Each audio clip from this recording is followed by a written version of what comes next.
Okey, Assalamualaikum semua. Kembali lagi dalam Transmetik Otomotif. Okey, belakang saya ni ada sebiji BMW X5 F15 menggunakan enjin N55.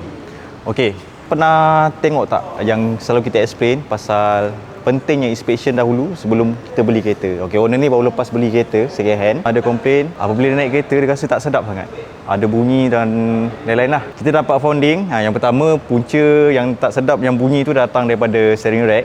Okey, steering rack kita dah buka untuk hantar repair balik.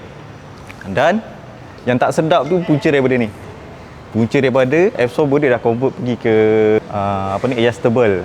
Kalau untuk SUV ni yang dah pakai sebab depan dia pakai macam biasa, belakang dia pakai belon Matic. Jadi bila dia dah convert, keselesaan tu memang dah hilang. Memang confirm dah hilang. Bawa tak sedap, rasa keras. Sebab kereta ni kereta berat. Jadi macam tak boleh nak tampung untuk kereta berat ni lah. Okey, yang lain kita jumpa macam biasalah untuk kereta yang dah berusia sikit. Akan ada leaking kat bahagian oil sump, bahagian oil seal. Itu biasa lah, normal lah untuk kereta-kereta yang dah lama ni kan. Okey, untuk kereta ni X5, dia pakai belon kat belakang saja. Sepatutnya kat sini dia ada belon lah. Kalau nanti boleh nampak, dia ada belon.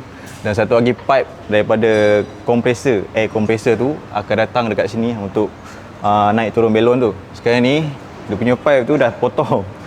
Jadi dengan cerita owner ni nak convert balik pergi ke original. Jadi banyak benda nak kena beli, nak kena top up lagi. Dah potong nak kena tukar balik. Dan belon semua nak kena beli, absorber apa semua. Dan kos dia memang tinggi lah. So untuk pengguna-pengguna kat luar sana, pastikan inspection dahulu. Sekurang-kurangnya kita dah tahu berapa bajet kita nak kena spend selepas kita beli kereta tu. Jadi kalau korang ada masalah atau sebuah pertanyaan, boleh datang ke Transmetik Otomotif Seksyen 15 Shah Alam. Kita buka daripada hari Sabtu hingga hari Khamis.